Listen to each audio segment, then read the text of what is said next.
ماشي في امان الله الاقي حد شابط في العربيه من ورا. طبعا الموضوع ده اتكرر كتير قبل كده، بس انا المره دي قدرت ان انا اصور الوضع ده يعني. الموضوع ده اتكرر معايا في اماكن كتير وشوارع كتير، واكيد اتكرر مع كتير منكم. لكن المره دي كنت رايح وسط البلد. عاوزك تركز كده مع كل قطع في الطريق. بص هي ايه بيحصل لها. تخيل بقى ده لو ما كانش قطع طريق او حاجه بسيطه، كان مطب كبير. طبعا للاسف كانت هتقع. وطبعا زي ما انت شايف هي اصلا مش مركزه، هي عماله تبص يمين وشمال، فاحتماليه انها تقع كبيره جدا، لان هي حتى مش مركزه في المطبات اللي هي داخله عليها. هنا دخلنا على اشاره وقلت ان شاء الله في الاشاره هتسيب العربيه وتسيبنا في حالنا، لكن ده ما حصلش، فضلت شابطه في العربيه.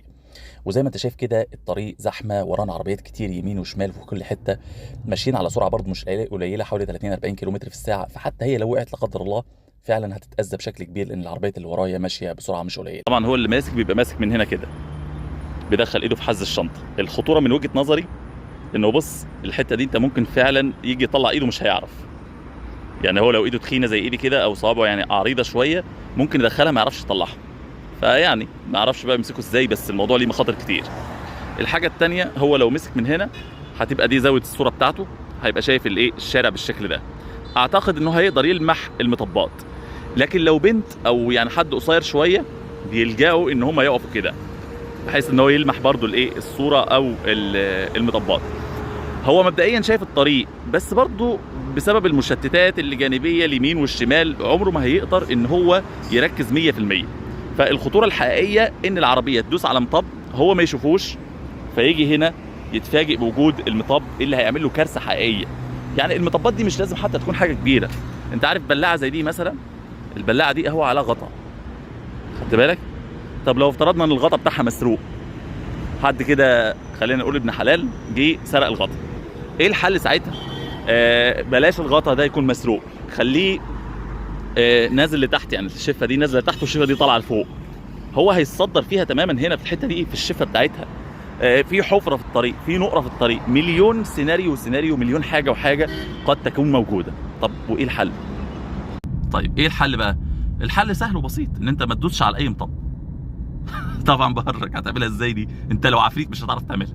المهم يعني الحل ان انت على قدر المستطاع ان انت يعني لو هو شابط مثلا في الناحيه دي، حاول ان انت تخلي المطبات في نص العربيه. لو شابط الناحيه الثانيه حاول ان انت تبعد المطبات عنه قدر ما تستطيع. طبعا الموضوع مستحيل ان انت تبعده عنه 100%. طيب خلينا نتفق كمان ان احنا ما عندناش خصومه معاه. يعني انا اول ما اشوفه كده في المرايه شابط في العربيه من ورا، هو مش عدو او هو مش حد انا عاوز اموته. دول عيال صغيره في سن الشباب، ياما عملنا حاجات زي كده والناس استحملتنا، فجيت دور عليك بقى ان انت تستحمل العيال دي. فانت طبعا زي ما قلنا هو مش عدو ليا، لا انا بحاول ان انا احميه. من وجهه نظري الصح ان انا ما ازودش سرعتي جامد، خدت بالك، ولا برضو ابطأ جامد. يعني ما اجيش فجاه دايس فرامل، خدت بالك ازاي، دوسه جامده ان انت تلزقه في العربيه. زي ما قلت لك هو انت مش في حاله حرب معاه، ولا تيجي دايس بنزين جامد تلاقي العربيه طارت من مكانها علشان انت توقعه. لان اي تسارع من العربيه مهما كان بسيط ممكن يوقعه فعلا. اي دوسه فرامل مهما كانت قويه او حتى بسيطه وانت ما قصيتها، احتمال كبير انها توقعه. فمن وجهه نظري الصح ان انت تحكم العربيه، تخليها سرعتها ثابته الى حد ما. بعد كده تيجي مد الانتظار وتحاول ان انت تركن على جنب وتخلص نفسك منه، خدت بالك، على جنب كده بشويش، خدت بالك، تيجي راكن. ومعلش يا حبيبي انت كده ممكن تضر نفسك او ممكن تاذي نفسك، وهو ممكن اصلا يسيب العربيه من غير انت تكلمه، من غير انت ما تقول له حاجه، لان هو هيدرك ان انت يعني مش مستلطف وجوده معاك. فمن وجهه نظري ده الافضل، لكن ما تستمرش وهو شابط في العربيه فتره طويله. طبعا النهارده هو فيديو بسيط، ولكن انا شايف تكرار الظاهره دي ممكن فعلا يؤدي لمشكله كبيره. وهيبقى واحد ملوش ذنب سايق عربيته في امان الله، هيلاقي ان حد شابط في العربيه، قد يتعرض، ربنا يا رب يعافينا ويعفو عن الناس جميعا، لاي مشكله، يقع عربيه ثانيه تدوس عليه، هيلاقي نفسه اتورط في مشكله هو ملوش ذنب فيها.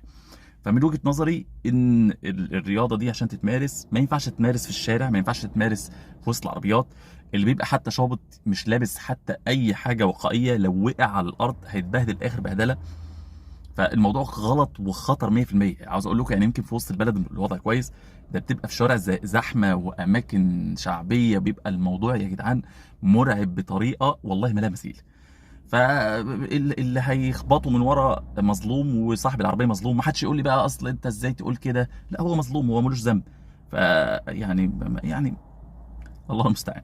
طبعا ما ننساش الدعاء لاخواتنا، ما ننساهمش ابدا ولا لحظه، لان احنا هنتسال عنهم. ما تنساش ان انت تعرف ولادك، ما تنساش انك تشرح لاولادك، ما تنساش تعرف لاولادك مين الصديق ومين العدو، عشان ده اقل حاجه ممكن تعملها، ولكن يمكن ربنا يعفو عنك بيها. اتمنى من الله ان يكون ربنا وفقنا في الفيديو، واشوفكم ان شاء الله في فيديو جاي باذن الله. السلام عليكم. ما ننساش طبعا